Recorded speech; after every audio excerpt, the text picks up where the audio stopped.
The Philippines challenge another Chinese incursion in its exclusive economic zone.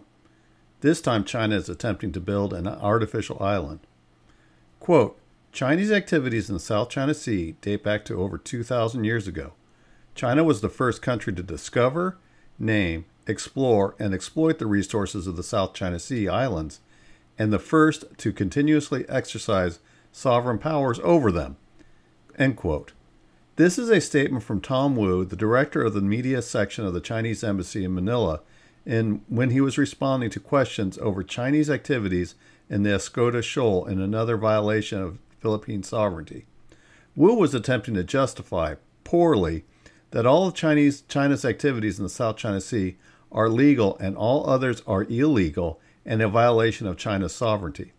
The Escoda Shoal is another incident in the escalating accusations of the two Western Pacific nations.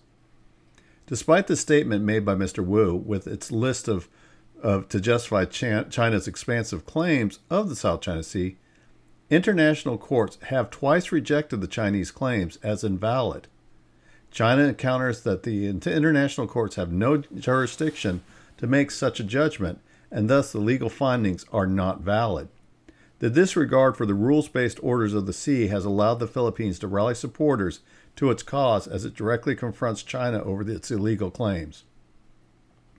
Most of the focus of the Filipino-Sino dispute has been around the grounded Philippine Navy ship, the Sierra Madre, at the Second Thomas Shoal.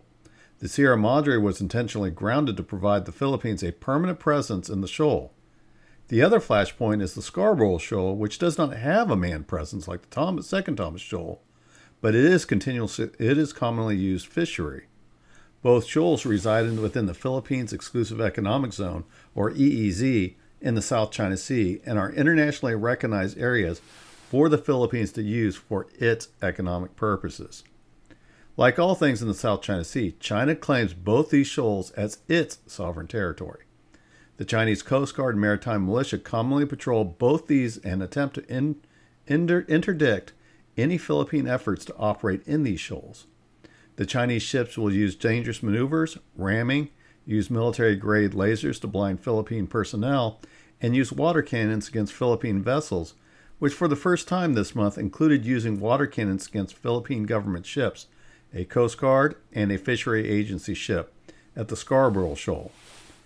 After that incident, the Philippine Secretary of National Defense, Gilbert Teodoro, announced that the Philippines would change their tactics in regard to encounters with Chinese ships, but he did not specify what those changes would be.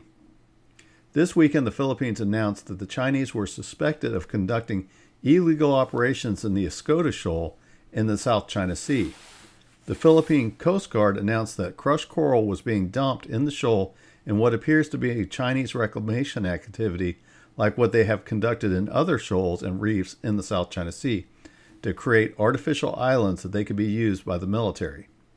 The Philippine Coast Guard had monitored 34 militia vessels, 4 Chinese Coast Guard, 3 PLAN, People's Liberation Army Navy, ships, along with a PLAN helicopter and a research vessel with divers operating in the area. The Philippines responded by sending their largest Coast Guard ship, the BRP Teresa Magbanano, to the region along with the 2 smaller Coast Guard ships. The Teresa Magabuano, excuse me if I mispronounce it, has been continuously on station for almost a month, and the smaller Coast Guard vessels rotate in and out. The Philippines Coast Guard ships are apparently planning a permanent patrol in the area to keep the Chinese vessels from continuing their suspected artificial island building. The Philippines cannot allow the Chinese to build an artificial island in the Escoda Shoal since it is only 75 miles from the main Palawan Island, of which is Philippine territory. The building of an island inside the Philippine EEZ and so close to the Philippines Islands would allow the Chinese to directly threaten the islands. The Philippines are expected to send out researchers to determine the origin of the crushed coral in what appears to be the start of a new round of legal actions in the international maritime courts against China. The threat of taking China back to the International Tribunal for the Law of the Sea will not make a difference to the Chinese. They will continue to ignore any ruling by the court and continue to claim the South China Sea as sovereign territory. However, what the Philippines are doing by standing for its rights against an aggressive and lawless China is that it is gathering more evidence and providing a very public display of what China is doing in the South China Sea, and that it is the actual aggressor.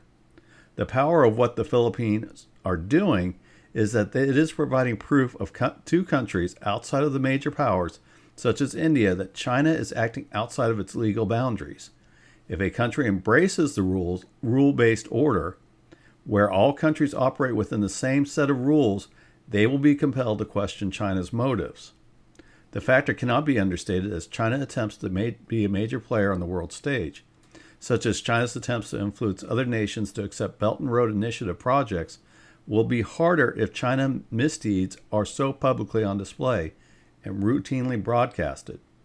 The more that China is demonstrated to be lawless, the more its words will be distrusted. It may not make a difference in the short term, but as more countries start distrusting China, it will find itself at the point that more and more countries will not stand, if not side against it, will not side with it. Eventually, the scales will be tipped against China and its claims in the Western Pacific, and then it will have to decide how it can operate as an effective world power with so few allies in its own backyard.